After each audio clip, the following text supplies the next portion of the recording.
Wakenya pamoja. Kwa maana hakuna nafasi nyingine pale nyingine. Hata hii mambo ambayo tunasema haiwezekani. Hakuna kwisha.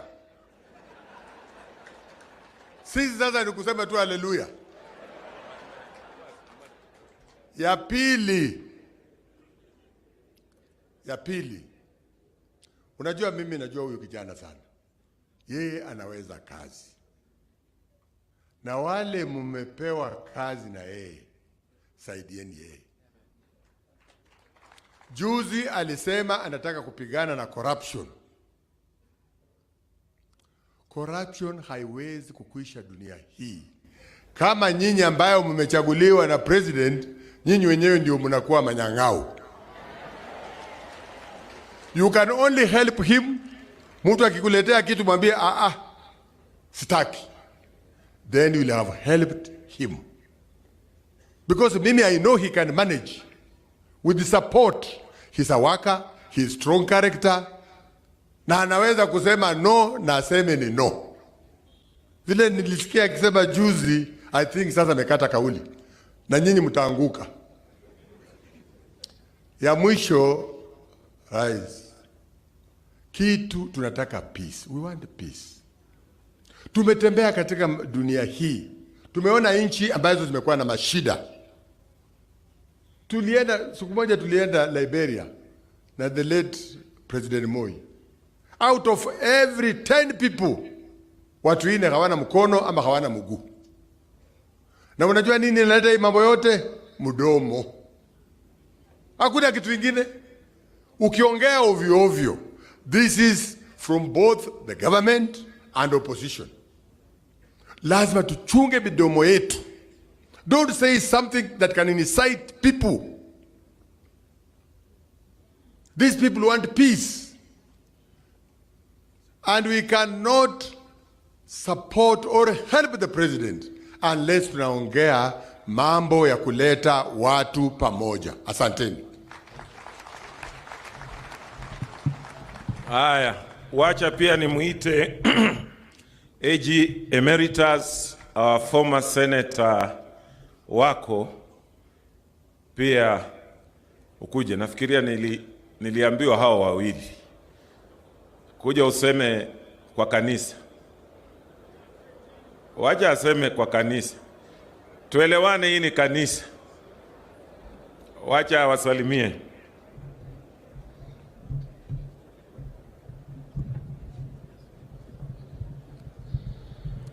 Your Excellency, Dr. William Samoei Ruto, the governors who are here, I recognize the governor of our neighboring county, Peter Lusaka, the ministers who are here, I can't see very well, but I heard the name of Kuri, the CS trade being mentioned, but all of you, welcome. The chief officers who are here, wana Busia and hamjambo. Hamjambo tena. Muko na furaha kukaribisha Dr. William Samoei Ruto. Muko na furaha. Mnapenda aje tena. Mengi imesemwa hapa, particularly mimi kama a young elder, kwa sababu the real elders Philip Masinde is here. So I'm just a young being trained to be an elder. I support all that has been said by the members of parliament. So I don't have to repeat it again. Dr. William Samoei Ruto, you are the duly elected President of the Republic of Kenya and Commander-in-Chief of the Defense Forces, according to our Constitution. Wewe ndio uko. Na Romans 13, sisi wa Kristo tunasema kwamba we have to respect, obey and honor your office and your person as the president of this country. Katiba pia inasema kwamba the county governments must work. They are independent, but they work closely with the national government. So the county government of Busia and the people of Busia must work with the duly elected president. Na yeye inamujua. He is from my village in Nairobi. As an ordinary MP, I knew him. We interacted together when he was first elected to parliament. I know him as a good worker, very hard worker. Mtu ambaye ni politician, and in his spare time, anasoma Doctor of Philosophy, not in politics, but in some planned ecology, I don't know what. Na napata hiyo, hapana cheza na yeye. You don't play about with him. Mnasikia? So, Ruto, you are with you. Tumeona wewe, Mr. President, and your ministers going to other areas. Natembea huko, even twice, 3 times. Unaenda kwa interdenominational prayers. Unaenda for development, inspecting development projects. Na sisi tunajua wewe kama deputy president ulikuwa unakuja hapa sana. You came here many times inspecting development projects. Sasa tunataka that tradition iendelee kama president. Wewe unakuja hapa. Leo ilikuwa siku ya prayers, isn't it? Tunataka yeye aje hapa now on a developmental tour of Busia ili tumuuliza maneno on the ground. Mnataka namna hiyo? Do you want me as an elder to invite him? Aje hapa Busia. Maombi iko, lakini sasa attention iwe kwa development projects. Uende Teso North, uende Teso South, uende Nambale, uende Matayos, uende Butula, uende Finyula, uende huko Budalangi. Now our minister is here, and I want to thank you for having appointed him. I want to thank you for having appointed Susan Mangeni. That lifted Busia up kidogo. Lakini Busia is used to more appointments. We are used to more appointments. Hata kama unaangalia kwa history, uone in this period of Nyayo, how many were ministers from Busia, how many were PSS, how many were chief executives of corporations, utaona. What about this period of Kibaki? How many were ministers? How many? Utaona kwamba Busia is used to that level. So you're still appointing, you know, chances are coming up, uendelee kufanya namna hiyo. I want to thank the pastor, the Muslim Musa, and my bishop for the sermons you gave us today on the issue of tolerance. That was very good. Now, one of the examples of people who are really tolerant ni Yesu Kristo mwenyewe. Kwa sababu when he was on the cross, he was abused. Many people said, you said you could do this, where are you? What are you doing? You know, you said he was abused. But instead of answering back, he was tolerant. He pleaded with God, please forgive them, for they do not know what they are saying.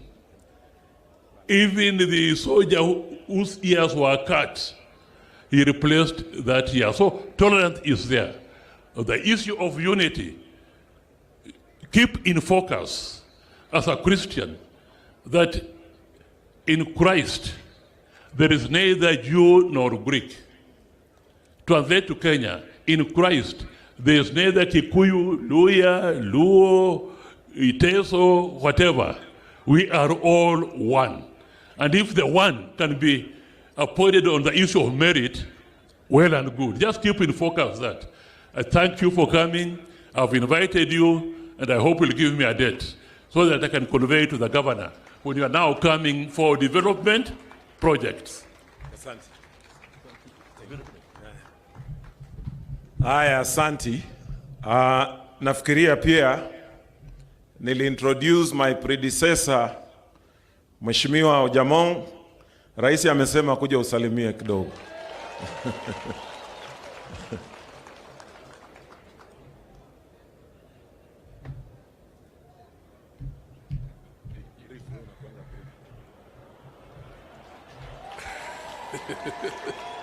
Asanteni sana, Your Excellency the President, Cabinet Secretaries present, and all distinguished guests, our Kilagi, na watu ya Busia kwa jumla, hamjambo. Yangu ni furaha tu leo kwa maombi ambayo mmetupatia.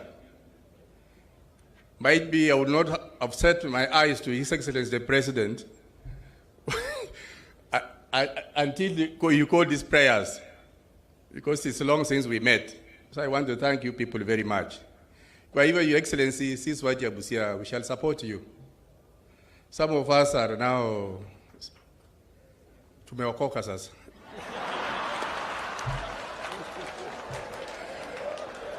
Tulikuwa kuangilikana lakini tumeingia Katoliki sasa, sivyo? Hata ukiona mzee Guma akisema hivyo, basi tutembee njia nyingine pia. Kwa hivyo wewe rafiki yangu, unajua nyumbani tutapigiana masimu, tutembee sasa vizuri kama vijana. Kwa hivyo mimi sina maneno mengi.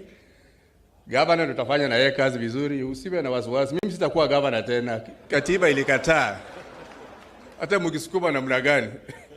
Wewe tufanye kazi pamoja, kama kuna mahali tunasaidiana tuende pamoja. Kwa hivyo welcome Your Excellency na karibu tena. Asante.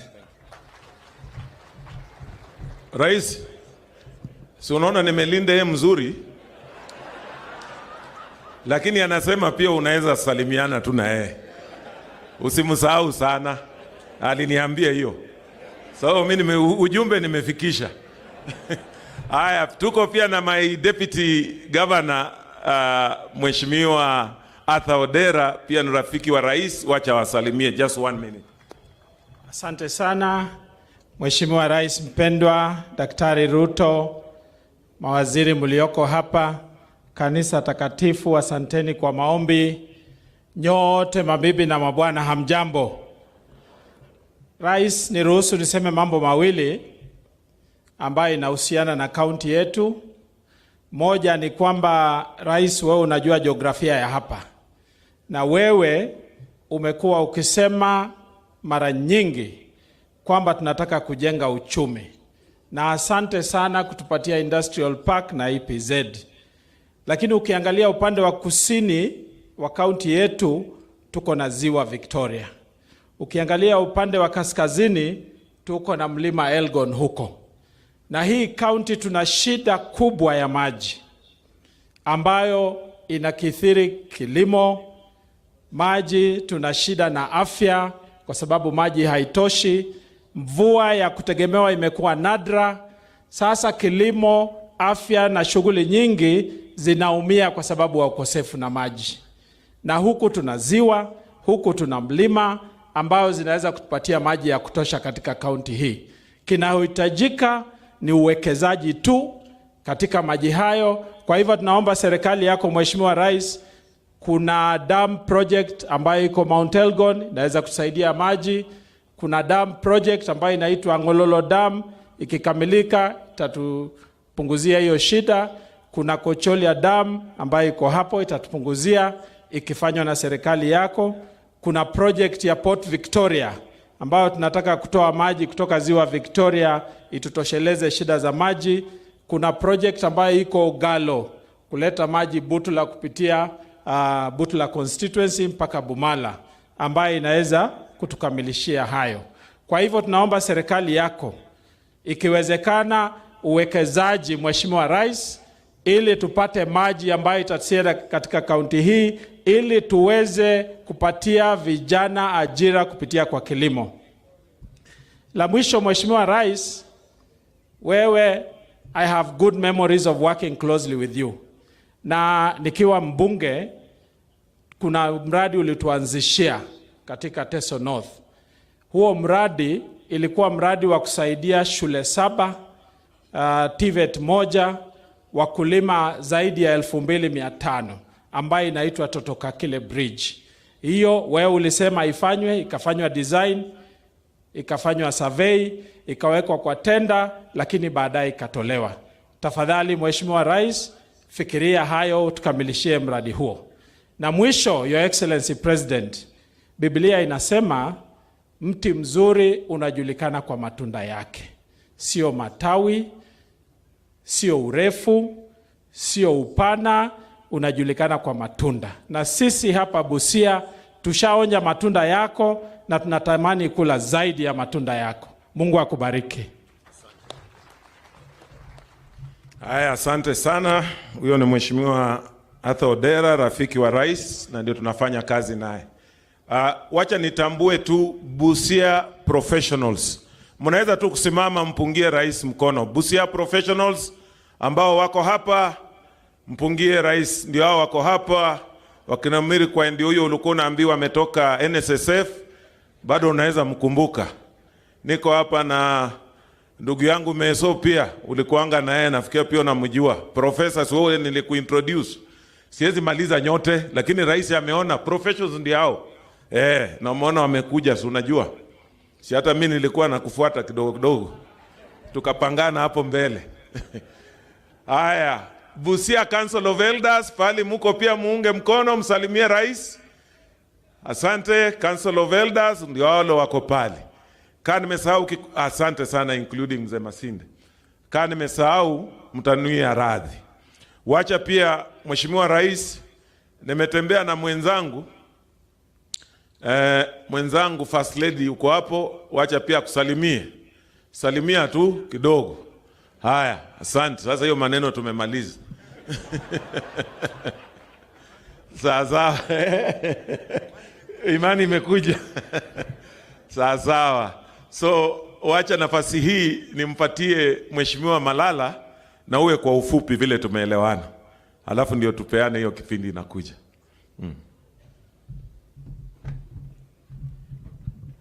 Asante sana Rais wa Jamhuri ya Kenya, viongozi wote ambao wako hapa. Kwanza rais, ni kusema tu hawa watu wa Busia ni watu wazuri sana. Hawa ndio watu ambao wakati ya maandamano walikataa mambo ya maandamano kabisa, wakaendelea na biashara yao. These are good people, rais. Na hii yote ni kwa sababu ya uongozi mzuri, transformative leadership ya gavana wa kaunti ya Busia. He is an open-minded leader.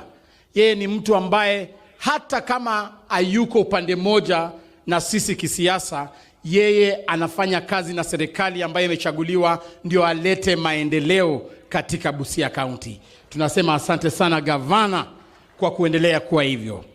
Ni kuomba tu viongozi wetu wa mkoa wa Magharibi, mnajua katika kitabu, kwa sababu kila mtu anahubiri, wacha nisome tu Bible, mimi niende nikae chini. Katika kitabu cha Genesis chapter 7 verse 1 to 5, Mwenyezi Mungu aliambia Noah kwamba yeye anatengeneza safina, kwamba mafuriko inakuja, watu waingie kwa safina ndio wasiwawe na mafuriko, na akaambia watu waanze kuingia. Mimi ningependa kuomba kwa unyenyekevu jamii yetu ya mkoa wa Magharibi, safina imeundwa na rais wetu William Ruto. Amenituma mimi Noah kuwaomba, tafadhali ingieni kwa safina, tafadhali. Mafuriko isiwamalize. Mheshimiwa Ojamong, ingia kwa safina. Hii Kiswahili mingi unaongea hapa, uongelee ndani ya safina. Tafadhali, tusiongelee nje, mafuriko ikuje muzame. Mimi nawaomba tafadhali musimame na rais, kwa sababu rais ndio rais wa Jamhuri ya Kenya. Na ningependa tu kuleta salamu za kiongozi wetu Mheshimiwa Musalia Mudavadi, amepeana salamu zake. Mmempokea? Vile pia ningependa kuleta salamu za spika wetu Moses Masika Wetangula. Mumezipokea? Asanteni na Mwenyezi Mungu awabariki. Asante. Leo Malala umekuwa mfupi. Asante sana. So wacha nichukue wakati huu nimuite our cabinet secretary Mheshimiwa Babu na Mwamba aweze kuendesha hiyo kipindi inakuja. Alafu ndio tuone. Karibu.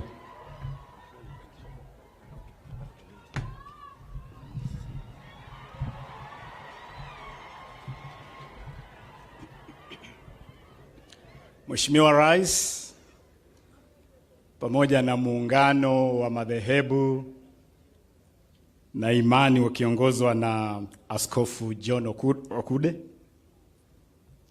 na Wakristo wote wa Busia, Bwana asifiwe. Mulembe emri akoliae abandu ba Busia kubolanga mbwe okerame mao ni wina. Okerame mao ni wina. Nesa ila rae fwe ni wina. Ebundo leo kono kubola uri okerame mao. Thank you very much. Mheshimiwa Rais, nataka kuchukua fursa hii kukukaribisha hapa nyumbani na kwa haraka sana kutambua wenzangu maafisa wa serikali ambao wametembea hapa pamoja na wewe. Tuko hapa na Principal Secretary watano, nitawatambua tu kwa haraka sana. Principal Secretary for Interior Raymond Omolo, karibu sana Busia. Principal Secretary for Planning James Mohati, ambaye ni mtoto wa hapa nyumbani, karibu James. Principal Secretary for Higher Education Beatrice Inyangala, karibu sana Beatrice. Principal Secretary for Industry Jonah Mohwana, karibu sana daktari. And Principal Secretary MSME, ambaye ni mtoto wa hapa nyumbani, dada yetu Susan Auma Mangeni, karibu sana Susan. Kwa niaba ya hawa viongozi wa serikali ambao wametembea pamoja na Mheshimiwa Rais, nitamwalika PS Susan aseme machache kwa niaba yenu nyote. Lakini Susan, unapokuja vile ningependa kutambua maafisa wengine wengi wa serikali ambao wako hapa pamoja na sisi. Tuko na Chief Administrative Secretaries ambao wako hapa pamoja na sisi. And I want to recognize Jacqueline Mwenesi ambaye ni dada yetu kutoka Vihiga. Karibu sana Jacqueline. Tuko hapa na ndugu yetu Mheshimiwa Agoi. Karibu ndugu Agoi. Na katika hicho kitengo cha CAS, we also have Mheshimiwa Benjamin Washeli, dada yetu Anne Wanjiko, Sudi Wandabusi, and Nancy Kibaba. Those are Chief Administrative Secretaries, Your Excellency, appointed from across the length and breadth of this region. In addition to that, now that we are talking about appointments, allow me to recognize a large number of the sons and daughters of Busia who are serving in various capacities in your administration, Your Excellency. Beside myself, whom you have appointed to be a cabinet secretary responsible for youth affairs, the arts and sports, and I thank you, Your Excellency, for the honor and the vote of confidence, and Principal Secretary Susan Mangeni, whom you have given the very important responsibility for MSME. We have other 20 people from Busia serving in government. And I want to mention them by name so that for the avoidance of doubt. Your Excellency, we have Mr. Arthur Osea, who is here with us, Principal Administrative Secretary in Interior, a very senior position. We have our brother engineer Vincent Sidai, who continues to serve at the Kenya Ports Authority. Thank you, son Vincent. We have Dr. John Sakwa Bunyasi, who is the chairman of the board of Vision 2030. We have our brother Kelvin Lunani, who serves on the board of the Kenya Yearbook. That is a son of Busia. We have Mr. John Imoite, who you have appointed on the board of Lake Victoria North Water Works Development Agency. That is Mr. John Imoite. We have Madame Petronilla Were, who serves on the Lake Victoria North Water Development Authority. Petronilla is here with us. We have our brother Moses Mulomi, who serves on the Kenya Cultural Center Board from Butula. We have here Pauline Nagila, who serves on the same board together with Moses of the Kenya Cultural Center. We also have Mr. Moses Amo Oude, who serves on the board of the Leather Development Authority. Vilevile tuko na Pastor John Osimbo, serving on the board of Kenya Film Classification Board. Pastor Osimbo. Tuko vilevile na Joe Halende, who serves on your presidential task force. Joe Halende is right here. Tuko vilevile na Dr. Lillian Apadet Osamong, serving on the Kenya Maritime Authority, a daughter of this county. We have also Francis Okai, serving on Lake Basin Development Authority. Mr. Hudson Ojambo, serving on the steering committee of the WRC Safari Rally. We have Madam Susan Kasiba and Norbert Ouma, two young people serving in our flagship Talanta Hela project. Martha Okochil, serving on the Kenyan National Enterprise Savings Authority.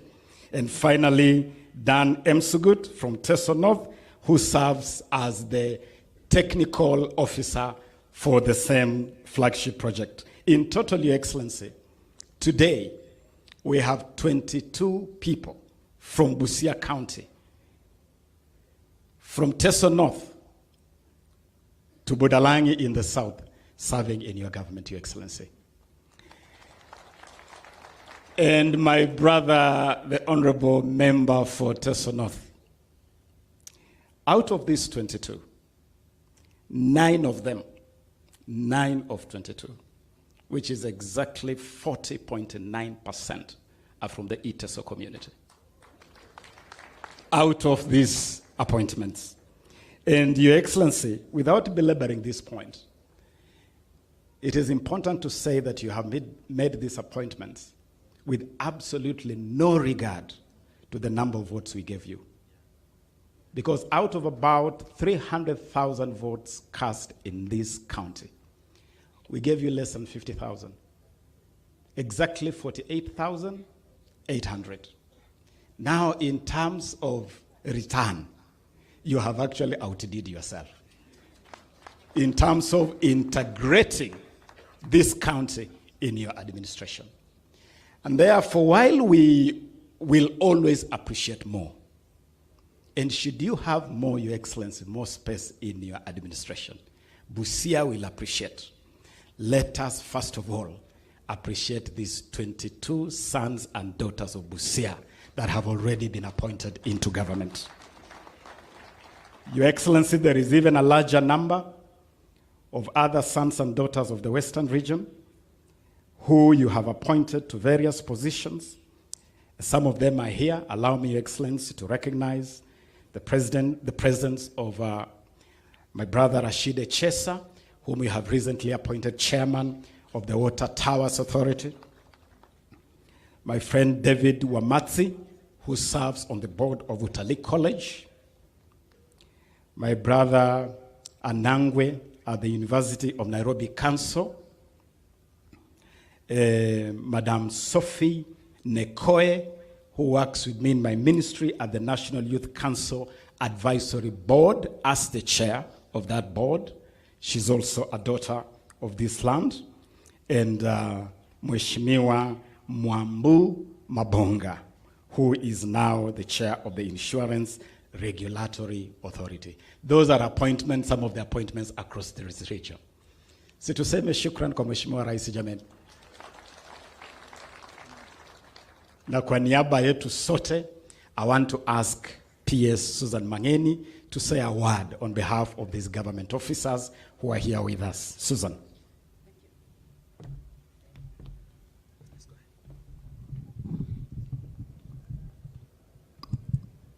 Thank you, Your Excellency, the President of the Republic of Kenya, Dr. William Samoei Ruto, the clergy, Your Excellency, the Governor of Busia, Dr. Paul Otuoma, former Governor, all leaders who are here, my colleagues, Cabinet Secretaries, Principal Secretaries, hamjambo, Bwana asifiwe. Hebu nione kama mumependa hii siku. Asante sana. Your Excellency, I'll be very, very brief. But before I say something, allow me just to also acknowledge the gallant soldiers, sons and daughters of Busia, whom we call coordinators and agents. Wale ambao walitembea usiku na mchana na Thank you so much. I know wako kila mahali. Your Excellency, hawa walikuwa foot soldiers, wale mahasala ambao walitusaidia. Your Excellency, I want to thank you because today we are here first to thank God for the good nation that we have. Second, to thank the people of Kenya for the peace and calm that they have. But third, also to thank your presidency and to thank you in particular for having a heart ya kuunite wa Kenya wote. But also, because it's Thanksgiving, I want also to thank you for my position. I remember, Your Excellency, last year, ulizunguka hapa mara mingi sana na mzee Amos amesema hayo. And one time tukua katika sky, ukasema, hapa Busia, mupende musipende, nitakuja na nitakuja, nikuje na nikuje tena. I want to say, like Mheshimiwa Mere Masa amesema, at some point tulikuwa tunaogopa tukiwa na Mheshimiwa Babu kukupangia kuja hapa. Lakini ukasema hata warushe mawe hapa sitoki. Na nilipokuuliza ni kwa nini, siku moja ukasema, as you're going around this county, you're not just going around to look for votes, but you're appreciating the opportunities for development that are within Busia. In our conversation, you're saying, you know, Busia is such a great county ambayo inaweza kusimamisha uchumi wa Kenya. Ulikuwa unasema tuko na a robust human capital here in Busia. Watu wamesoma. Nakumbuka tukakwambia hapa Busia katika kila village iko PhD. Lakini pia hali ya umaskini Busia ni kubwa sana. Tuko na PhD, lakini pia umaskini uko wapi? Pale. Na ukasema utatusaidia kubomoa umaskini wapi? Busia. Nataka kukushukuru ya kwamba in just less than 6 months tumeona umetupatia EPZ hapa Western Kenya na ukanda wa Nyanza na pia part of North Rift. Wanabusia, situmshukuru. Namalizia nikimwambia last week wala ambao hii wiki wala ambao umeona newspaper mumeona katika Busia Industrial Park ya ile imewekwa kwa gazeti. Ya kwanza kabisa ni Busia, kifuatiwa na Embu na zingine. Si anaonyesha anataka kumaliza umaskini. Lastly namaliza nikisema ya kwamba kwa sababu sisi kidogo tulisuspend siasa, lakini nataka kuambia watu wa Busia ile njia ya kuungana ni maendeleo. Asanti sana Mheshimiwa Otuoma kwa kubali kufanya kazi na sisi na wabunge wetu. Mimi nitakuja utembee na nyinyi ili tufanye kazi. Tumekuja hapa na ma-PSS wako tayari kuwakaribisha katika ofisi zao. Tupange, tufanye bajeti, tujenge Kenya kuanzia Busia kufika Mandera, kufika Mombasa na mahali kokote. Asanteni sana na mimi nashukuru kwa kunipatia kwa yule PS wa mahasla, wa mama mboga, boda boda na wale watu ambao napenda. Thank you so much and may God bless. Thank you PS. Kwa haraka sana wacha nimwalike ndugu yangu ambaye ni waziri wa biashara, viwanda na hayo mambo yote ya kutengeza pesa, Mheshimiwa Moses Kuria. Tumkaribishe Waziri Kuria. Mheshimiwa Rais wa Jamhuri ya Kenya Daktari William Samoei Ruto, wachungaji, ndugu yangu Pius Ababu Tofik na Mwamba, magavana ambao tuko nao hapa wakiongozwa na ndugu yangu Paul Otuoma, viongozi wote na watu wa Busia, Mlembe hadi. Wacha hiyo ingine nisiendelee sana kwa sababu kuna watu hawaelewi hiyo lugha yetu. Taendelea siku nyingine. Lakini Mheshimiwa Rais, nimefurahi kuja hapa. Mara ya mwisho kuja Busia tulikuwa pale chini hapa na Mbale, tukiwa katika Economic Forum ya Busia. Na nilikuwa hapo. Mheshimiwa Rais alikuwa hapo, Musalia alikuwa hapo, Mheshimiwa Bunyasi alikuwa hapo. Na mimi nikasikiza watu wa Busia. Na nikasikia hao watu hata kama wako na mashida na matatizo, lakini network wako nayo. Nikasikia watu ambao wanajua what is in their interest and what is good for them. Ndipo nikasikia unakuja kutembea Busia, nikasema hata kama ni ile wing moja ya ndege nitashika hapo nifike hapa, sababu hao ni watu wa maana sana sana. Na kuna zile ahadi tuliwapea. Kwanza tukasema katika, na kuna mtu amesema hapa, katika miji mingi towns ambao ziko kwa border kuna kuanga na pesa inaenea huko. Mimi sijawahi kuona town ambayo iko na ni ya border na kidogo mambo ya uchumi iko chini. Busia ndio kaunti ya kwanza ambayo iko kwa border na mambo ya uchumi iko chini. So we have a lot of potential in this county of Busia. Na Mheshimiwa Emasi amesema upande ule mwingine biashara imehama huko. Sio kwa sababu ya agreements. Ni bidii na mwelekeo.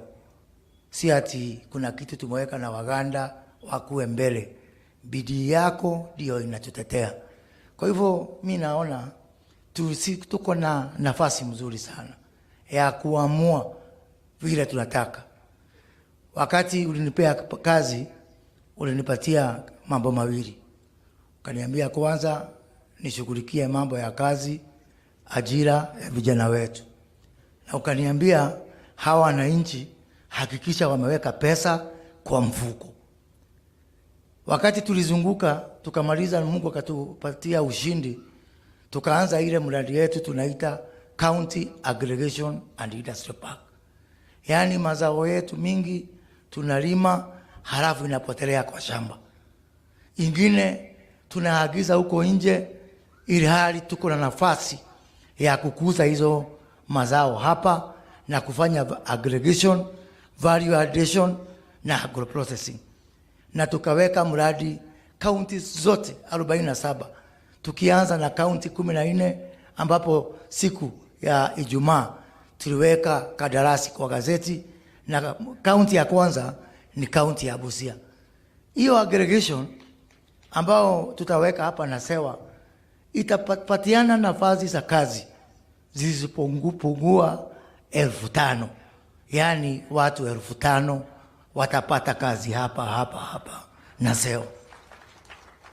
Baadaye tukaona pale kwetu Athi River katika project yetu ya EPZ kidogo kuna jaa na wa China, watu wengine, investors, manufacturers wakubwa wanatafuta kuhamia hapa Kenya. Ukasema kando na ile EPZ ya Athi River tuongeze EPZ zingine 5. Kaniambia tuende kule Sagana, pale wa Kirinyaga, pale Del Monte, pale wa Thika, pale Nakuru, hapa Uasin Gishu. Hiyo ingine ya 5 ukaniambia tufikiria kwanza. Wakati huo huyu jamaa tulikuwa tunasoma na yeye, huyo Otuoma. Kuna kiti moja kwa ofisi yangu imeraruka kwa sababu ya Otuoma. Anakuja kwangu kila wakati. Kamuuliza, ndugu yangu Paul, wewe na wewe ni mdhoniwa pia, ameoa huko kwetu. Pahali inaitwa huko Mara. Kamuuliza, we Muthoniwa wa Chogoria, unataka nijenge EPZ Busia halafu mkiandamana muichome? Kasema hapana. Huyo Otuoma akaniambia ako tayari to put it in writing kwamba hakutakuwa na maandamano hapa Busia, na ndio nikakubali ya kwamba vile uniambia tukaweke mpaka EPZ hapa. Ile county aggregation iko na watu 5,000 kazi. Hii EPZ tukasikizana na Otuoma itaajiri watu 30,000 people. Ya?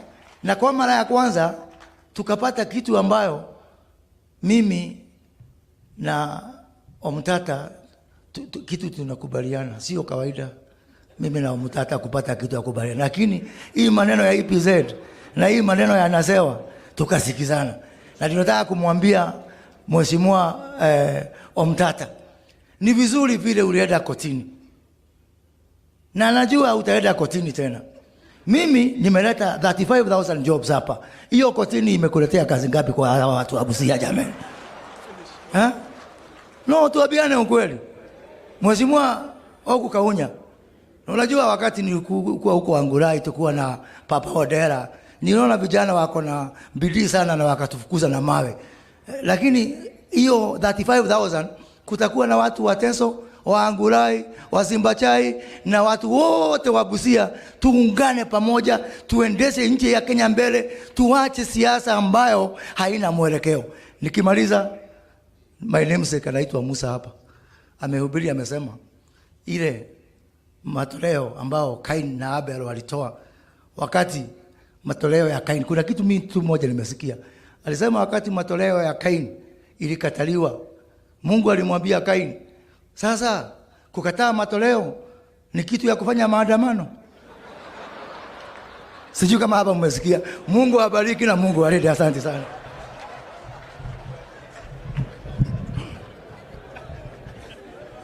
Asante sana Mheshimiwa Waziri Moses. Hiyo kukataliwa hiyo si kitu ya kukasirikia. Very quickly, Excellency, allow me to just say a couple of things. Number one ni kusema watu wa Busia, kama kweli tumekaa hapa leo kwa amani, kwa utulivu ndani ya hii Busia Stadium, na tuko hapa na muungwana anaitwa William Samoei Ruto, na tunamuita Mheshimiwa Rais, mimi nasema tu Ebeneza. Nasema nini? Ebeneza. Yale ambao tumepitia, watu wa Busia ninawashukuru sana. All the 48,800 of you, led by our gallant candidates for all positions, from MCA to governor, all our party coordinators, all of you wherever you are seated, all of you presidential agents who braved incredible pressure to deliver this, I tell you, God bless you. And this is a day to tell you, asanteni sana. And Your Excellency, thank you for keeping us focused, encouraged through that storm. Number two, Wakenya tufahamu ya kwamba hii serikali ya William Ruto inafanya kazi kwa mpango. Tumejipanga sawa sawa. Hata mpango huu mnazungumzia wa Nasewa Industrial Park EPZ. Kumbukeni ya kwamba tarehe 6 mwezi wa 5 mwaka uliopita 2022 tumekusanyika pale Mungatsi TTI for the Busia Economic Forum. Na hizo forums zimefanyika katika kila county. And in every county, through those economic forums, we identified county priorities. And we came up with a county blueprint. Now we are rolling out that blueprint. That industrial park, that EPZ, is a direct product of the Mungatsi Busia Economic Forum. Tufahamu hivyo. Kazi kwa mpango. And my brother Okia, my very good friend, you know, you used the court platform because it was the only platform available to you. Nimesikia ukiambia rais utaenda mahakamani. Mimi am an officer of the court, I'm an advocate of the High Court of Kenya. Lakini sasa watu wa Busia wamekupatia forum. You are the honorable senator of the great county of Busia. You don't need the courtroom no more. You need the floor of the Senate of the Republic of Kenya. I want to ask you, my brother, deploy that national forum. Represent the people of Busia. If you have any issues with the finance bill or the budget policy statement, go to the floor of the Senate and reflect the will, the voice of the people of Busia. And the Greek used to say, Vox populi, vox Dei. The voice of the people is the voice of God. So, achana na mahakama, sasa keti Senate. And I know if you bring proper debate to the Senate, you will add value to this finance bill. Ama namna gani? Mwisho, Your Excellency, you told us that you have shifted the paradigm from leaders and their pursuit of power to the people and their economic empowerment. Kenyans need to get that. We have shifted from people and their pursuit of leaders and their pursuit of power, and the people and the economic empowerment. And those of us who sit in cabinet, the president directs us every day on that paradigm shift. Mimi Raisi amenipa amri to sort out this space of sports, youth, the arts. Na niwaambie, we inherited a decayed system. We inherited a bankrupt system. And we are trying to bring back life to that system. Hata kwa mpira mumesahau, we inherited a system where Kenya had been banned by FIFA. There was no football going on in Kenya at the time William Ruto was elected president. In 1 month after he appointed me minister and instructed me, told me, Waziri, I want football back. Whatever you do. Na nikakimbia kuonana na mtu anaitwa Gianni Infantino, the president of FIFA. Si tumerudisha football. The suspension was lifted. Kazi kwa mpango. Fixing the decay and the rot that we inherited. It's not easy to fix rot and decay worth 5 years. That is what we are doing. Na hapa Busia, His Excellency the President has asked me, na mimi ni mtu yake ya mkono hapa ameniambia, Busia is the county of champions. Busia is the county of McDonald Mariga, the first Kenyan to win the Champions League. Busia is the county of the only boy from Kenya who has played in the English Premier League. Busia is the county of sportsmen and women.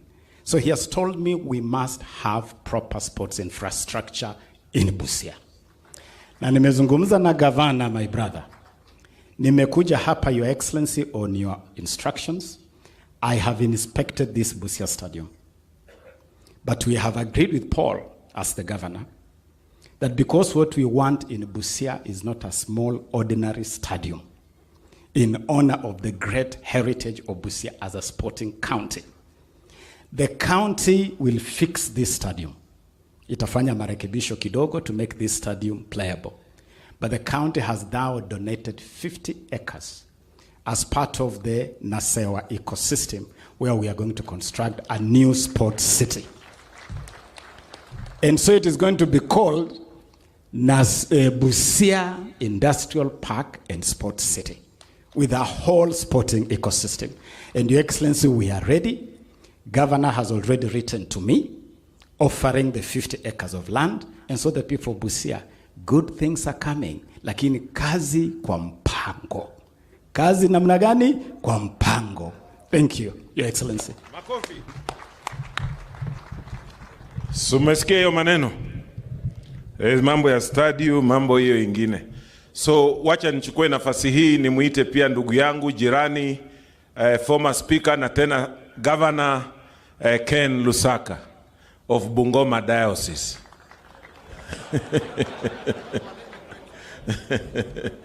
Karibu sana. Mahali Yesu wa Tongareni anatoka. Your Excellency, the President of the Republic of Kenya, the clergy, allow me to adopt the protocols as mentioned by my predecessor speakers in the interest of time. On behalf of Bungoma County, I also want to welcome you to this region as one of the leaders. As a neighbor, Busia, Vihiga, Kakamega, Trans Nzoia, when one of us is not doing well, it affects us. When one coughs, it affects mwingine. Kwa hivyo nimekuja hapa kusindikiza mwenzangu na pia kuomba. All that I will say, because I will try to remain within the syllabus. Your Excellency, we just want to implement the economic resolutions that we had in the counties as governors. We signed with you. All our issues are there. We would like to implement them. Hapa ni Busia, I don't want to bring issues of Bungoma to confuse you with matters which we will tell you when you come to Bungoma. Lakini kwa Biblia, what I know, and this is what I want to say, that any time God wanted to do a great thing, he raised a leader. When he wanted to build a nation, he used Abraham. When he wanted to liberate the Israelites, he used Moses. When he wanted them to cross over, he used Joshua. He doesn't use crowds. Your Excellency, God has raised you. We had the first president, the second president, the third president, you are the fifth president, and we know he has raised you to fix something in this republic, and that is our economy. We'll pray for you, and those of us who have worked with you know that you have the capacity and ability to do it so long as we all support you. Sisi tukiwa viongozi, mimi pia watu wa Bungoma wako hapa, tutakuunga mkono, tunakukaribisha next time ukuje tufanye maombi huko kwetu. As I conclude, I want to quote Joshua 1:9. Ukiangalia Joshua 1 mpaka huko 9 iko na mambo mingi, but this is what God says in verse 9. Have I not commanded you? Be strong and of good courage. Do not be afraid. Do not be dismayed, for the Lord your God is with you wherever you go. Mungu atakuwa na wewe kila mahali unaenda. Wanazungumzia, I want just to echo what Mzee Gumo said, that what we speak can easily bring this country down. Nimekuwa nakuja kwa gari nikasoma vitu zingine, naona ni ndoto za mchana ati Kenya iwe mbili. Tafadhali, let us not go that route as leaders. Let us remain united. We are talking about integration, not disintegration ya Kenya kuwa na vitu zingine. Kwa hivyo hayo mazungumzo tuachane nayo. Nikimalizia, Mheshimiwa Rais, huko kwetu, this region we have been very lucky as I conclude, na nataka nishukuru mabishops wangu wako hapa. Tumekuwa na bahati kuwa na cardinal wa kwanza wa Catholic. Archbishop wa Bukala pia anatoka eneo hili kusimamia Anglican. Sasa hivi tunavyozungumza tuko na mtu anaitwa wa Cardinal Archbishop wa Catholic Anyolo, kutoka pia Bungoma. But we also have the misfortune of being with very people ambao wamepoteza mwelekeo ati Yesu watongareni. Your Excellency, juzi alishikwa. Tukataka aombe atoke ndani, ikashindikana. Wakati walisema wanaenda kusulubisha yeye mwezi wa 4, akaita polisi.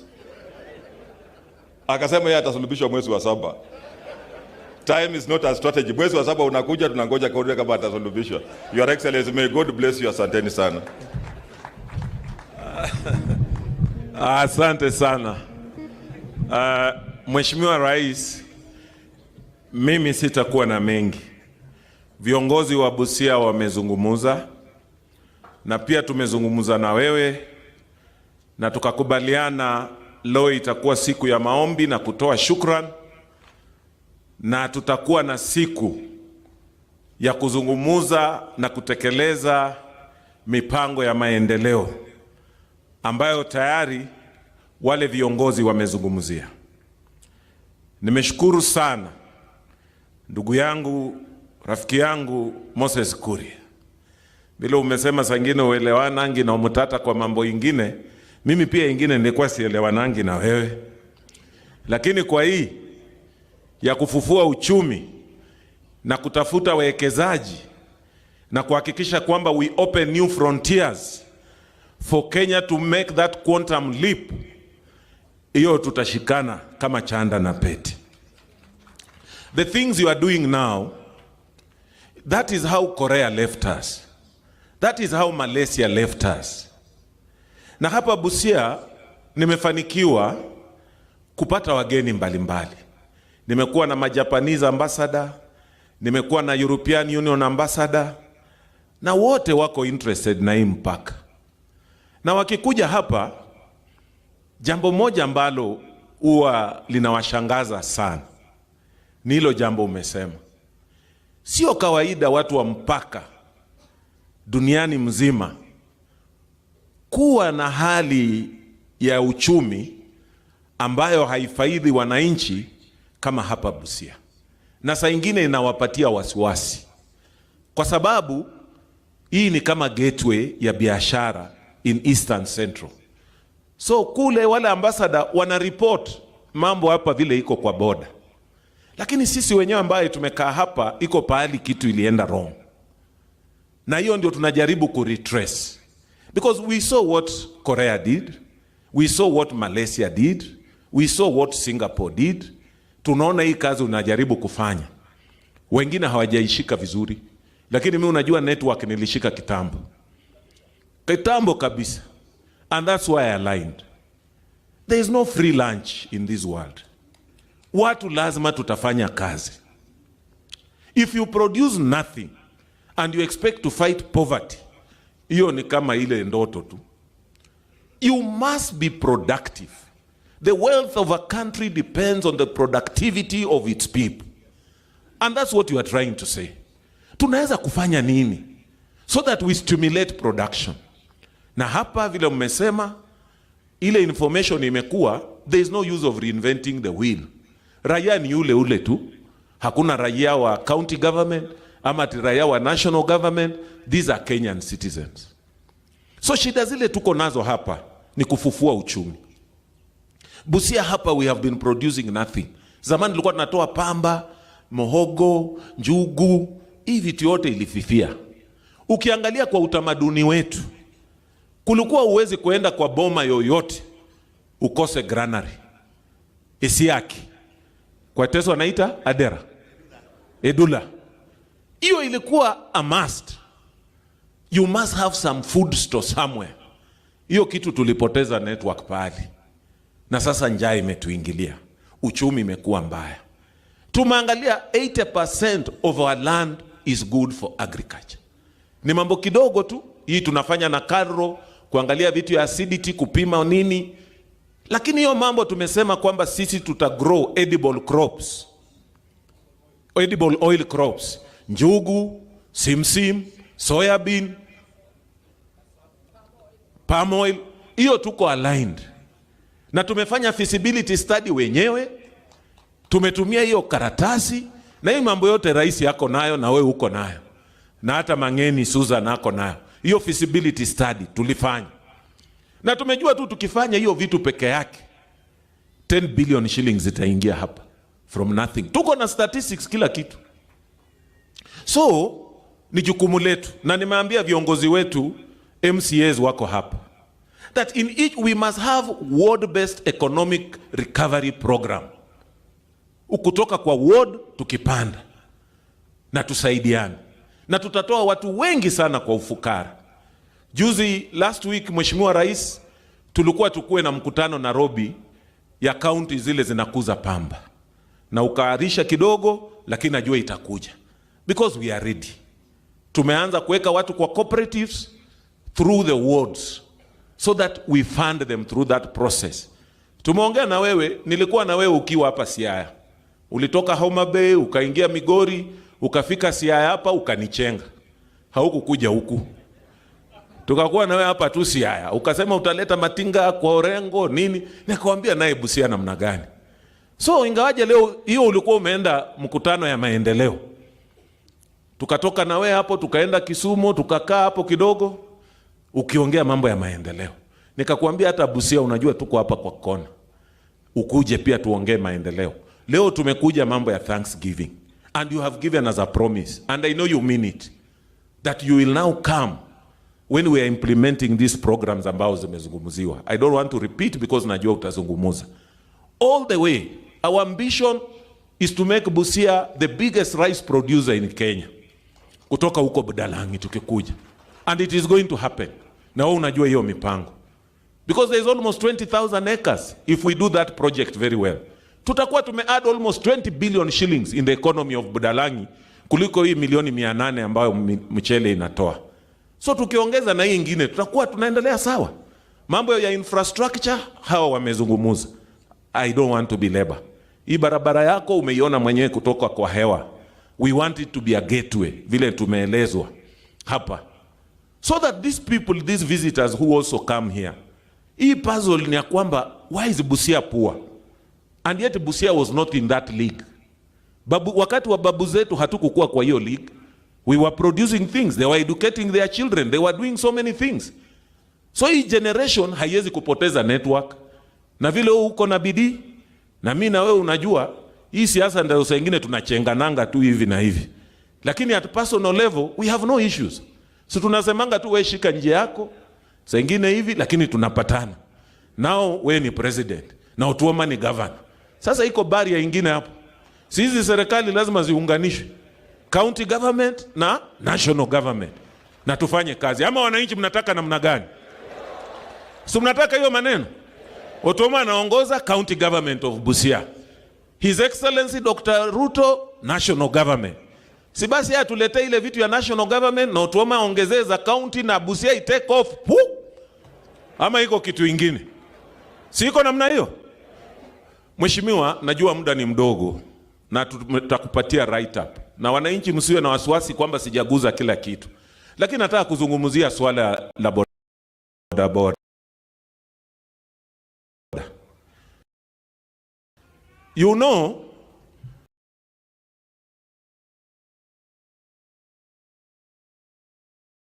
Busia, jina bodaboda ilitoka hapa Busia.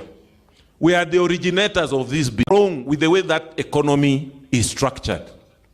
Hapa Busia, we have almost 40,000 bodaboda. Ukiangalia on average kwa siku, mtu ana generate 1,000 shillings ambayo ina rotate. Ingine itaenda kulipa mkopo, ingine labda ilipe mwenye pikipiki, ingine mafuta, ingine wagawane. 1,000. So times 40,000 people, there's 40 million that rotates in this economy in bodaboda industry per day. Ukienda kwa mwezi, times 30 is almost 1.2 billion. Lakini hiyo pesa haionekani. Haisaidii watu wa bodaboda, haisaidii the economy. Because of the way that thing is structured. Na umejua ile shida pali iko. Iko mashailoks hapo katikati. Ambao tunataka tungoe, hii pesa iende kwa hii vijana ya bodaboda. So that they can take care of their families. We must come up with an economic structure that supports that. Because that's a lot of money. It is almost 14 billion shillings per year, but you cannot see it in the economy. Now that's why I like sometimes my brother Kuria by thinking outside the box. Na mimi pia nimetembea hizo inchi unaendanga. So I'm very much aware that if you just continue doing these normal things, we will not sort out our problems. We must step outside the box to solve our problems. And Your Excellency, we are going to support you. Hii maneno mingi cannot grow us, cannot get rid of our problems. And there is no enmity. We must reason together as Kenyans. It is a democratic system we accepted, and we must just respect it. Kwa sababu, ukienda China, wako na mtindo yao.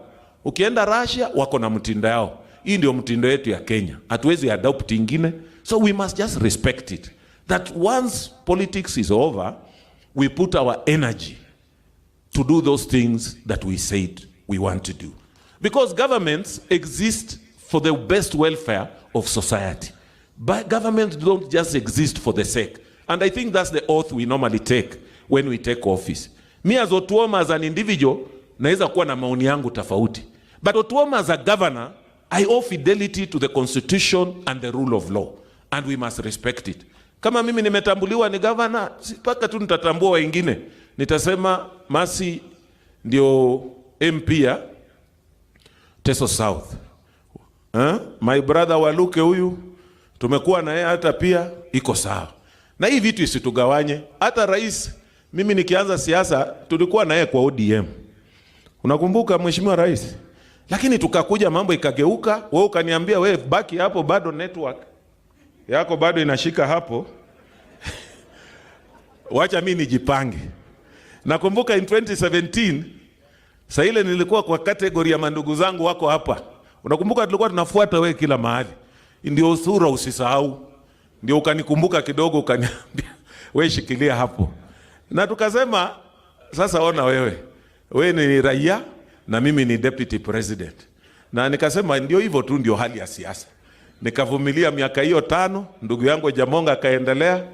Ikukuja hii 2022 network ikashika. Sasa mimi nikawa governor na wewe ukawa president. Sasa kwa nini tusifanye kazi pamoja? Si network imeshikana? Na tusaidie watu wetu. Ya mwisho rais, na watu wameniambia vitu mingi, mambo ya Mulwanda, mambo ya hiyo Angololo Dam, hii link road ya Mulwanda ile ya zamani unaikumbuka tulienda huko. Hii ya kutoka Matayos mpaka Mulwanda, daraja ya kuunganisha Uganda. Hizo zote nafikiria huko nazo. Ni kwa sababu ya muda na umetuambia utatupa siku ya maendeleo. So msifikirie ati sijasema hizo vitu, ako nazo na hiyo memorandum.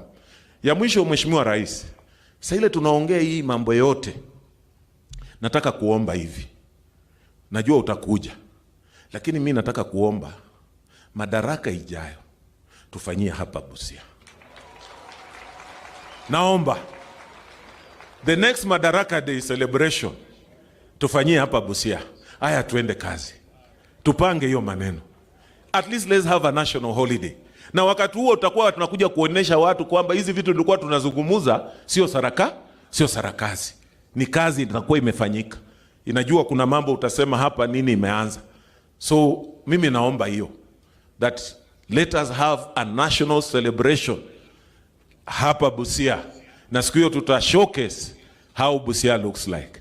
With those very many remarks, nafikiria choir, prepare yourself to welcome His Excellency the President of the Republic of Kenya. Choir, weka chorus ya kumkaribisha Rais.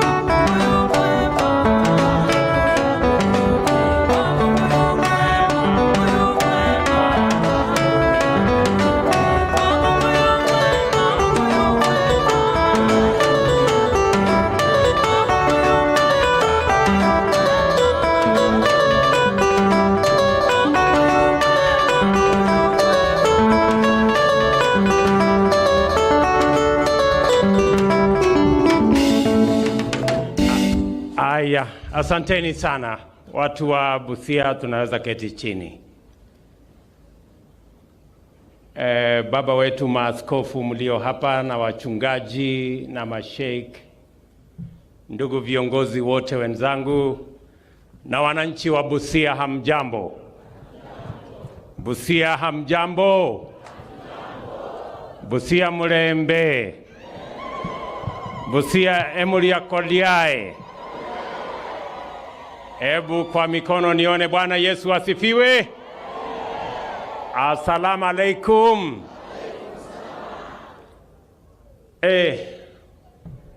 Yani Busia nyinyi uwanga wangwana hivi.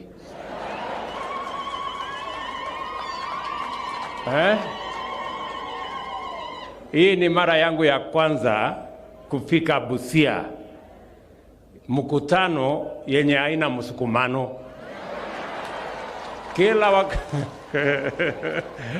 Kila wakati nikikuja hapa ni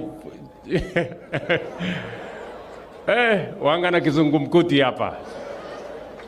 Mpaka nilikuwa nafikiria mambo yenu ni hivyo. Kumbe nyinyi ni watu wangwana namna hii. Watu watulivu, watu wazuri. Pongezi sana. Nimefurahi sana kuja Busia leo. Thank you very much. Na nimefika hapa leo ndugu zangu watu wa Busia kwa sababu tulikubaliana na viongozi wenu wakiongozwa na gavana wetu hapa Paul Otuoma ya kwamba kama watu wanaomcha Mungu, tulienda kwa uchaguzi mwaka uliopita, Mungu naye akatupatia nafasi ya uongozi. Ma MCAs wako hapa, wabunge, governor, senator, na mimi na deputy wangu, sote nyinyi mkatukumbuka, mkatupatia kura zenu, Mungu akatupatia ushindi. Tukasema ni vizuri turudi Busia tuseme asante kwa Mungu. Na ndio sababu tumefika hapa kumshukuru Mungu na kuwashukuru watu wa Busia. Vile imetajwa hapa, mzee wako na wengine wamesema nilikuja hapa Busia mara nyingi, na mimi najua kweli niliwasumbua sana. Nilikuja mara mkisikia tena nimefika, mara namna hii nimefika. Poleni kwa kuwasumbua, ni hali ya kutafuta kura, sio makosa yangu. Na mimi nataka niseme kwa watu wa Busia, asanteni sana kwa kura zenu, asanteni sana kwa imani yenu, na kwa niaba yetu sisi wote wa kutoka vyama vyote ambao tulipata nafasi ya uongozi, tunakuja kwenu watu wa Busia kusema asante sana. Najua watu wengi wanashangaa mbona mimi nimekuja Busia kusema shukurani na kura zangu zilikuwa kidogo. Nimekuja kwa sababu Biblia inanifundisha kwamba ukiwa wa shukurani kwa kidogo, baadaye utaongezewa. So nimekuja hapa kwa mpango ya kuongezewa hapo vile Biblia inasema. Na ndio nimekuja na shukurani nyingi watu wa Busia. Jambo la pili, kwa nini nimekuja kutoa shukurani Busia? Ni kwa sababu hizo kura zenu karibu 48 ndio ilinipatia nafasi ya ushindi. Mimi nataka niseme tena asante sana. Na ya tatu, nimekuja pia kwa sababu mimi ni rais wa Jamhuri ya Kenya, na kwa sababu ile serikali mimi ninaendesha ni serikali ya Wakenya wote, sio serikali ya wale walinipigia kura peke yao. Hapana, ni serikali ya Wakenya wote, wale walinipigia kura, wale hawakunipigia kura. Serikali ninaendesha ni serikali yao, na mimi nataka mjue kama watu wa Busia ya kwamba hii serikali ya Kenya ninayoendesha ni serikali yenu, na tutawafanyia kazi bila ya ubaguzi. Mambo yote ambayo tutafanya katika taifa letu, mipango yote ambayo tumepanga, mambo ya Hustler Fund, mambo ya County Aggregation Industrial Park, mambo ya Special Economic Zone, maneno ya maji, mambo ya barabara, mambo ya matibabu, mambo ya housing, haya mambo yote ambayo tutafanya katika taifa letu la Kenya pia itafanyika hapa Busia County. Mimi napenda kuwashukuru mashujaa wale. Najua mambo yalikuwa magumu hapa Busia, lakini kuna watu walikuwa wajasiri sana, walisema liwe liwalo, wacha tusimame na huyu hustler. Mimi nawashukuru sana ndugu zangu watu wa Busia, wale agents walionisaidia, wale county coordinators walinisaidia, ward coordinators. Mimi nasimama mbele yenu kusema asante sana. Nawashukuru pia watu wa Busia kwa sababu tulifanya ile uchaguzi kwa njia ya amani na bila ya kushughulikia mambo ya ukabila.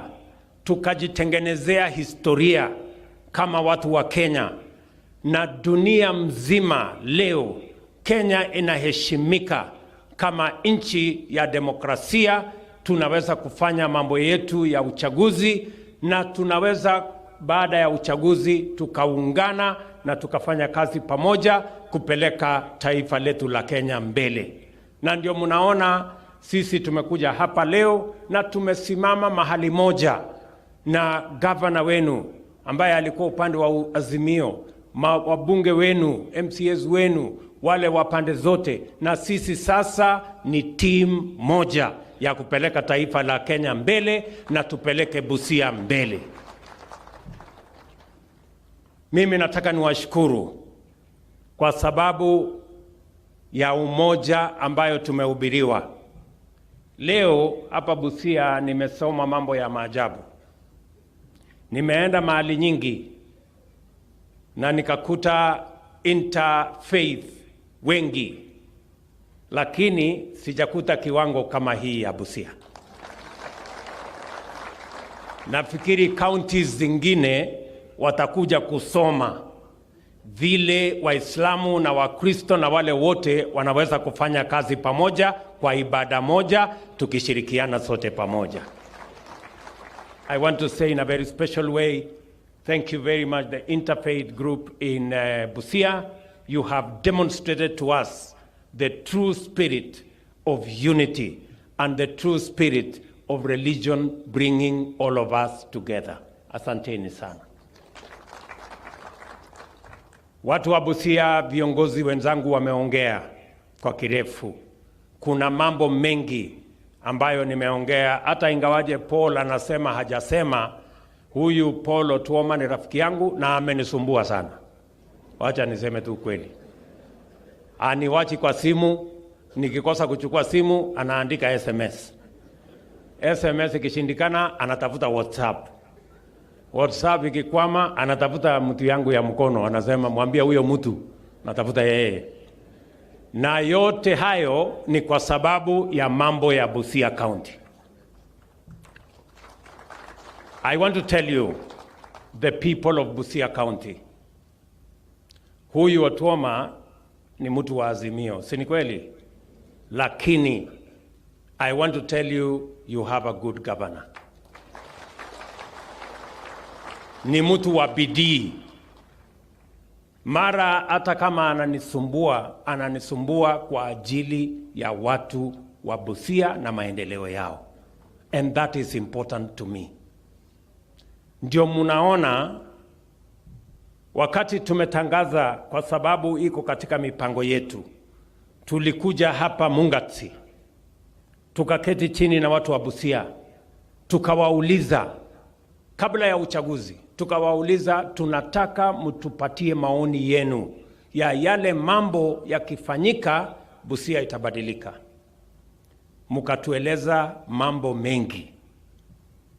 Naye huyu gavana wenu sijui alikuwa kona fulani kwa hii mkutano yetu ama ako na marafiki huko ndani, kwa sababu ile tulikuwa tunapanga huko ndio yeye amekuja kupanga sasa sawa sawa.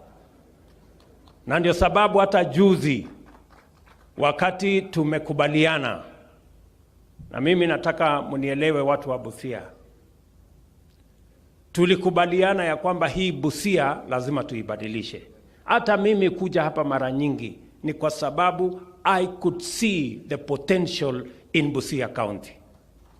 Busia County katika orodha ya counties masikini, wacha niseme tu kwa sababu ni ukweli, it is among the poorest counties in Kenya, yet it is the county that has the highest potential. Tunaelewana watu wa Busia? Nyinyi ndio muko na nafasi kubwa sana ya kuwa county nambari 1. Lakini ni lazima tuwe na mpango. Na mimi nashukuru gavana wenu ameshika network, tunapanga pamoja mambo ya kubadilisha hii county. Tumekubaliana ya kwamba katika hii county mambo ya oil crops, hiyo mmesikia gavana wenu wakisema hapa, simsim, groundnuts, palm oil, hiyo yote hapa ndio tunaweza kuzalisha mazao ambayo itatupatia oil crops katika taifa letu la Kenya.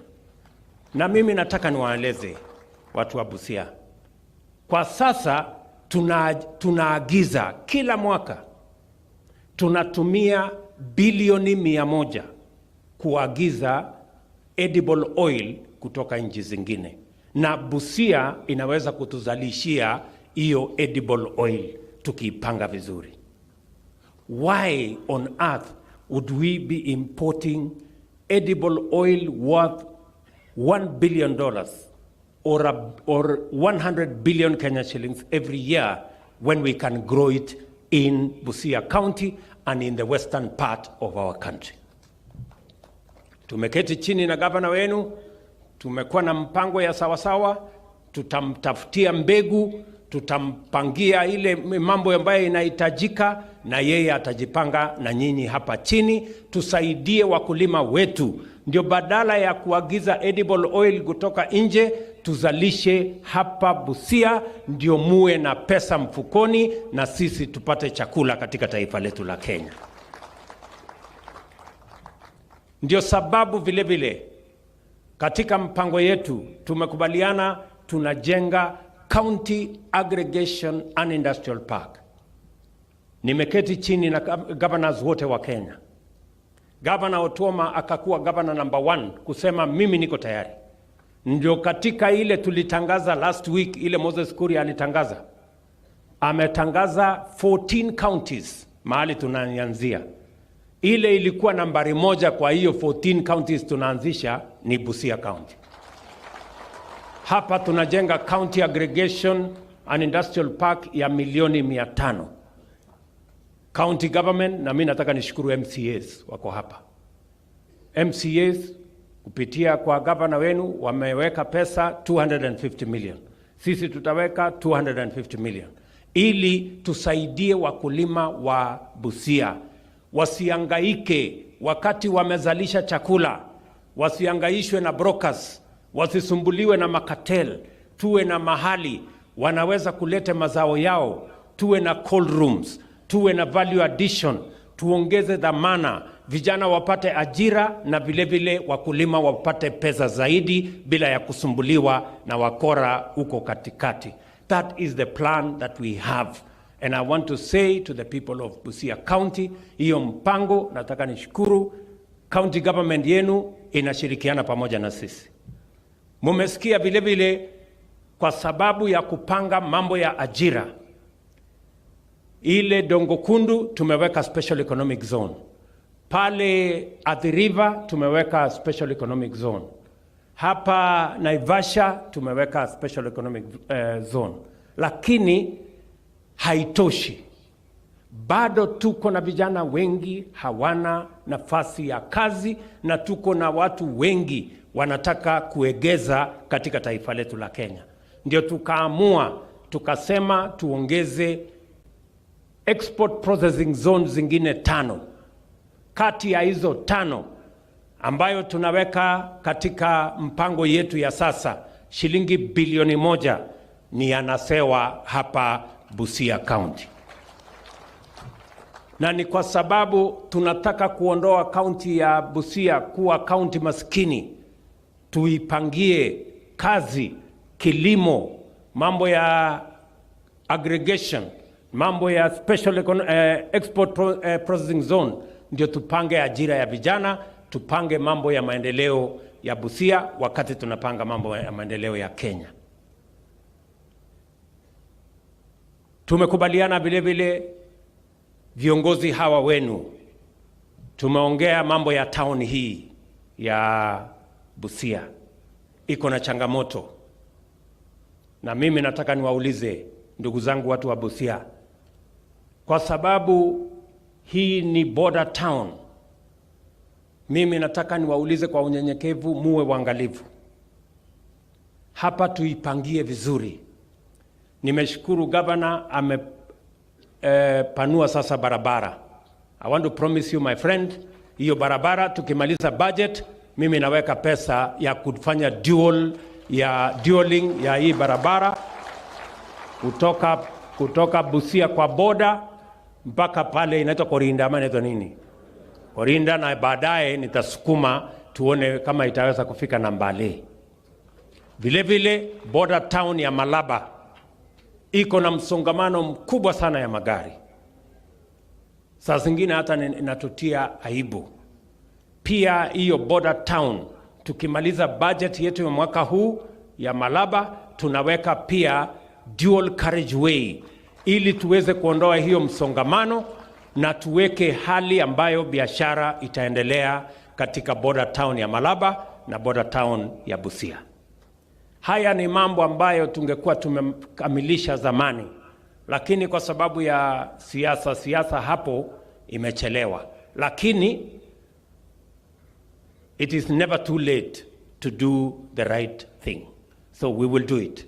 So tutashirikiana, tumeshakubaliana. Meanwhile, Bwana Governor, nitatumana hiyo barabara ianze sasa kushughulikiwa. Hata kama tunangojea budget, panga vile kidogo. Ianze kushughulikiwa wakati tunapanga budget. Barabara ya kutoka St. Mary's hapa kwenda Burumba, sio inaitwa Burumba na nini? Ilitengenezwa 1 kilomita ikakwama. Hiyo barabara nitaitengeneza mpaka ifike mahali pale tulikuwa tumeipangia.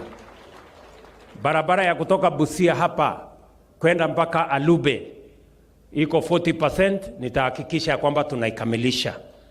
Tunataka Busia County, wakati tunapanga mambo ya maendeleo ya Kenya, tunapanga pia mambo ya maendeleo ya Busia. Nimewasikiza kwa makini mambo ya maji. Mmesikia vile tumetangaza mambo ya dams.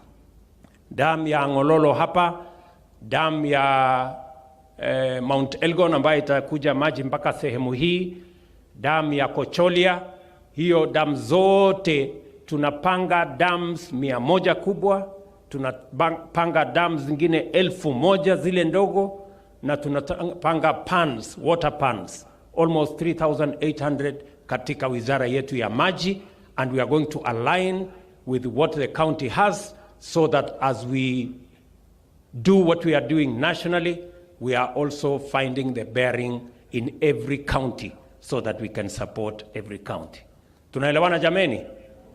Vile vile mambo ya stima, nimesikia vile mmesema katika mpango yetu tunataka kuongeza watu 15,000 in the next 3 months katika Busia County. Nimesikia sehemu Butula kona fulani iko na matatizo. Nitaona vile tutashirikiana katika harakati hiyo. Mwisho kabisa, mimi nataka niwashukuru kwamba tumeshirikiana, na nataka ni shukuru watu wa Busia na county government ya Busia na wabunge wa Busia na hata senator wetu Bwana Okia Omutata wa Busia, kwa sababu ya kukubali ya kwamba sote tufanye kazi kwa pamoja, tusaidiane. Si namna hiyo?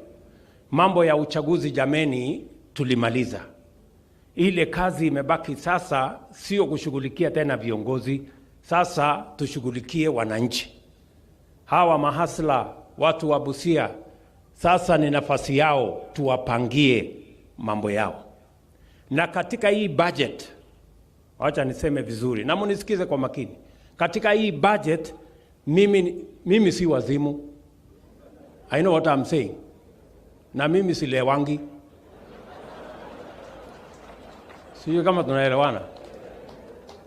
So katika hii budget nimeipanga vizuri. Kwanza, kazi yangu ya kwanza, niliwaahidi wa Kenya wa kawaida, niliwaahidi mahasla wa Kenya ya kwamba safari hii mpango itakuwa ni kuwainua wale walio chini, tufanye bottom up. Si tulikubaliana jameni? Na mahali tunaanzia ni pale kwa ajira. Hakuna vile unaweza kumuinua mtu wa chini kama hujampangia vile atakuwa na pesa kwa mfuko. Lazima tuwapangie ajira. Na nimepanga mambo 3 ya kupanga ajira ya hawa mahasla. Jambo la kwanza, kila ward tumekubaliana na wabunge. Katika budget hii nimeweka pesa ya kupeleka ICT hub katika kila ward. Ndio vijana katika kila ward tuanze kuwapanga na digital jobs, ili kijana hapa Busia anaweza kufanya kazi Marekani bila ya kutoka hapa Busia kupitia mtandao. Number 1. Number 2, tumepanga mambo ya agro processing, value addition, manufacturing. Ndio munaona county aggregation and industrial park ya Busia tayari tumetangaza, kwa sababu pale tunataka kutumia kilimo kuzalisha nafasi ya ajira ya vijana wa taifa letu la Kenya, kwa kufanya value addition, kwa kufanya agro processing, kwa kuongeza manufacturing. Ndio tupange ajira ya hawa vijana mahasla ambao hawana ajira. Na jambo la 3 ni hiyo mpango ya housing. Hiyo mpango ya housing tayari county government 42 counties tumesha kubaliana na county governments mahali ardhi iko, ikiwemo county government ya Busia. Tayari Otuoma has identified mahali tutakuja kujenga hizo nyumba. Hapa tunataka kujenga nyumba 5,000. Hizo nyumba 5,000 tunahitaji vijana 25,000. Vijana wa Busia mko? Mbona sikii sauti yenu? Vijana wa Busia mko? Muko tayari ama hamuko tayari? Mimi nasema hivi, nahitaji vijana 25,000 tupange mambo ya housing. Wale engineers, architects, quantity surveyors, electricians, masons, carpenters, wale wote pamoja na laborers, wale ambao watatusaidia kujenga hiyo manyumba, kwa sababu ni lazima tuwe na mpango ambayo itapatia vijana wetu ajira. Hatuwezi kufanya guesswork, hatuwezi kuimba mambo ambayo haina mpango. We must have a plan, it must be deliberate and it must be practical. Sijui kama tunaelewana. Muko tayari tupangane huko? Sasa unajua kuna watu wanajaribu kuleta porojo ati kusema sijui housing fund inakatiwa 3%, sijui. Mimi nataka niulize nyinyi, watu wangapi wako na kazi hapa? Weka mkono kama uko na kazi. Kama uko na pay slip. Uko na pay slip. Wale watu wanapata pay slip weka mkono juu. Haya. Wale watu hawana pay slip weka mkono juu. Sasa wewe mtu ambaye huna pay slip, nimesema hawa wenye wako na pay slip watoe kitu kidogo tupange hata wewe ukue na pay slip. Alafu unakubali anakuja hapa anakudanganya kwa sababu yeye hataki kutoa kwa pay slip, anataka wewe uendelee kuhangaika barabarani. Bana, wacheni hiyo nani. Bana.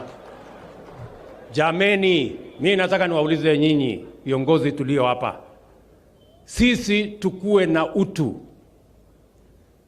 Wale wengi ambao hawana ajira ni jukumu letu. Nani jamaa moja, mwalimu mmoja alikuja aliniuliza bwana president, sasa wewe unatusumbua ati sisi, mimi mwalimu nitoe 900 shillings ati ndio tupange housing, ati mtu ambaye hana kazi apate kazi. Hiyo inanihusu na nini? How is it my business? Unasikia? Sasa nikamwangalia huyo mwalimu, nikamjibu. Nikamwambia, mwalimu, wewe unajua ule mtu mwenye hana kazi, huyo ndiye analipa ushuru. Akienda dukani ananunua, tunakata ushuru. Akienda mahali anafanya, tunakata ushuru. Unajua huyo mwenye hana kazi ndiye analipa mshahara yako na mshahara ya rais. Sijui kama tunaelewana. Sasa niwaulize watu wa Busia, kama nyinyi mnatusaidia kulipa mshahara ya mwalimu, ya daktari, ya MCA, ya mjumbe, ya rais, tukitoa 3% ya pesa yetu ndio hata nyinyi mkue na kazi, iko makosa? Wacheni mchezo hiyo bwana, hapana. No. Sijui kama tunaelewana. Yes. Tuko na vijana 5 milioni Kenya hawana ajira. na sio wajinga, wamesoma. Wengi wanatoka form 4, wengine wamekuwa college, wengine mpaka university, lakini ni jukumu letu kama taifa kupanga ajira ya vijana wetu wa taifa la Kenya. And that is why mimi nauliza kwa unyenyekevu ya kwamba tusidanganyane. Hata nilisikia viongozi ndugu zetu wa upinzani jana wanasema ati wao ni jobless. Sasa my friends, mbona mnadanganyana? Wakenya wanalipa between 500,000 and 1 million kwa hawa jamaa pension, pesa ya Wakenya. Sasa mko jobless namna gani? Mtu anapata 1 million jobless? Mimi nataka niwaulize, sikizeni. Wacha niseme hii nikiwa Busia. Niseme nisiseme? Niseme nisiseme? Wacha niseme nikiwa Busia. Busia ni town peke yake. Nimetembea towns nyingi Kenya. Busia ni town peke yake nimekuta kuna kikundi inaitwa jobless. Ni kweli ama si kweli? Si tuko na kikundi ya jobless ambayo iko hapo kwa kona? Nimeenda mpaka huko. Na wanajiita jobless kwa sababu hawana kazi. Vijana 5,000,000 hawana kazi. How is it not our business, good people, for us to plan so that the millions of young people get jobs? Wawe na payslip kama vile sisi tulio nayo. So that is the program that I am pushing. Na ili kuhakikisha ya kwamba hiyo kazi inatimia, katika ile budget tumesema mambo ya kuagiza samaki kutoka China haitaendelea. Wacha tutoe samaki kutoka hapa, vijana wetu wafanye hiyo kazi. Tumeweka ushuru kwa samaki natoka nje. Tunaelewana? Tupitishe ama tusipitishe? Tumeweka katika ile budget ya kwamba hatutaki tena furniture. Ati kiti kama hii nimekalia, ati tunaenda kutafuta mpaka China. Na tuko na Wafula hapa, tuko na Omondi hapa, anaweza kuchonga hii kitu, tukamnunulia, akawa na pesa, akajisimamia. Mnataka tuendelee kuagiza kutoka nje ama Omondi atengeneze? Tupitishe hii budget ama tusipitishe? Namba ya 3, tumeweka pale tukasema simiti ambayo inaletwa kutoka nje isiletwe tena. Tuko na viwanda ya kutosha hapa. Tuweke vijana wetu katika hii viwanda, watutolee simiti, tujenge nayo Kenya. Ile ya kutoka nje tuweke ushuru. Tuendelee ama tusiendelee? Tumeweka jambo la 4, tumesema mambo ya chuma ambayo inatoka nje ya Kenya iwekwe ushuru, ndio tupate nafasi ya viwanda ya Kenya inayoajiri vijana wa Kenya, wapate nafasi ya kuzipanua, nafasi nyingi ya ajira ipatikane. Wale vijana 5,000,000 wapate mahali ya kujishikilia. Tupitishe tusipitishe? Sasa hii story tunaambiwa ni gani? Sijui kama tunaelewana watu wa Busia. We must be honest with ourselves as a nation. Na ndio mimi ninasema kama rais wa Kenya, mimi nilisema safari hii nyinyi wadosi mvumilie kidogo. Wacha tushughulikie hawa mahasla jameni, hata na wao wakuwe na kitu kwa mfuko, ndio sisi wote tuishi katika Kenya moja. Ama mnasemaje watu wa Busia? Tunakubaliana? Mnasema tuendelee namna hiyo? Mimi nataka munisaidie mahali moja. Munizungumzie huyu seneta wetu tafadhali, Bwana Omutata. Wewe sasa unataka kunipeleka kotini. Na ile kazi mimi nafanya ni kupangia watu hawa ajira. Kwani sasa utaki hawa watu wapateko kazi? Please. Hokia, tafadhali. Ama namna gani jameni watu wa Busia? Nisaidieni jameni, mumuongeleshe huyu jamaa apunguze mambo ya kotini. Yeye amesema ni rafiki yangu, na ni kweli ni rafiki yangu. Ama namna gani? Tunaelewana? Na unajua uzuri ya huyo Kia, hata akinipeleka kotini si mbaya, kwa sababu yeye hajapanga kuharibu biashara ya mtu, si ndio? At least hajapanga maandamano, Unajua kuna wengine wananitisha ati usipofanya hii tutapeleka maandamano. Sasa hawa wengine ndio wabaya zaidi. Eri huyu okay.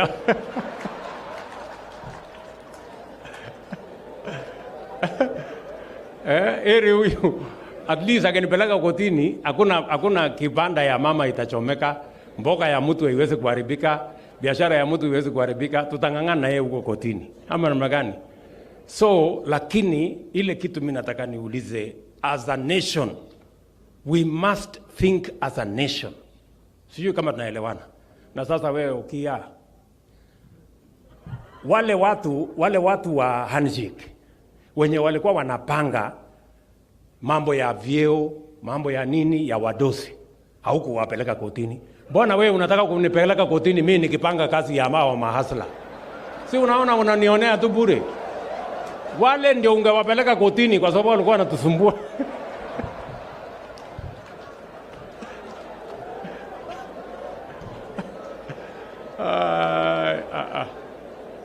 Ama namna gani?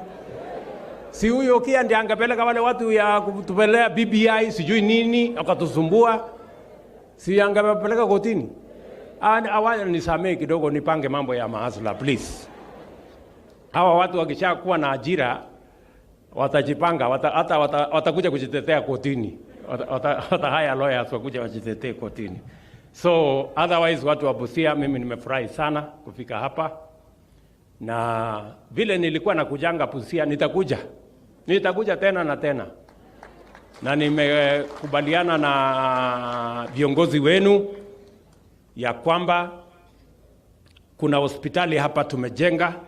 Gavana alikuwa anataka nifungue leo, nimemwambia atulize kidogo, nataka nikikuja kufungua hiyo hospitali nikuje na maneno mengine mingi, si namna hiyo? So nitarudi hapa Busia maybe mwezi ujao, sitachelewa, nitarudi kwa sababu tuko na project ya hapa chini ile ya Lower Nzoia. Nataka nikamilishe hiyo mradi ndio mpate 20,000 acres muzalishe mchele. Nataka vile vile nikuje nishughulike na mambo ya dam zenu. Nataka nirudi hapa tuongee mambo ya barabara. Nataka nirudi hapa mambo ile ya Tibet. Huyu Mheshimiwa Joseph amesema kuhusu mambo ya Tibet pale. Nitakuja, nilianzisha na yeye. Nitakuja ndio tupange mambo ya maendeleo ya wananchi. Watu wa Busia, mimi nataka kusikia kwenu. Mnataka tupitishe hii budget ndio tupange ajira ya hawa vijana ama mnataka tuiangushe? Mnaambia wabungeni wapitishe? Hebu nione wala wanasema wapitishe na wapitishe haraka. Sasa sikizeni nyinyi wabunge. Hii ndio sauti ya raia. Na wakiangusha hii budget, mkuje muwaulize kazi zenu. Ama namna gani? Si ndio namna hiyo? So mimi sitaki kusema kuzidi hapo. Mimi nimefurahi sana kufika Busia na tutaongeleshana tu kama Wakenya. Mimi nawauliza wale ndugu zetu. Wale tunawaheshimu.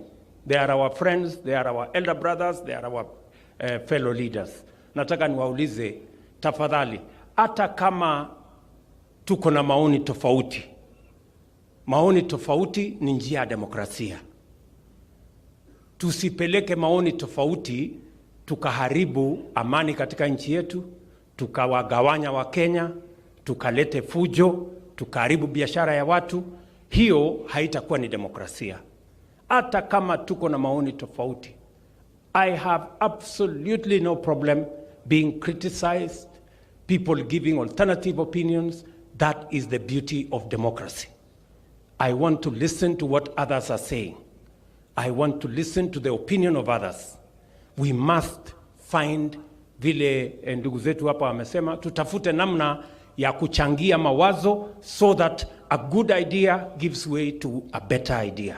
And a better idea gives way to the best idea. And that is how we are going to move our country forward. So Busia, tena niseme asanteni sana kwa kunikaribisha, asanteni sana kwa kunipokea, na wapenda sana na watakia baraka ya Mungu. Thank you very much. God bless you.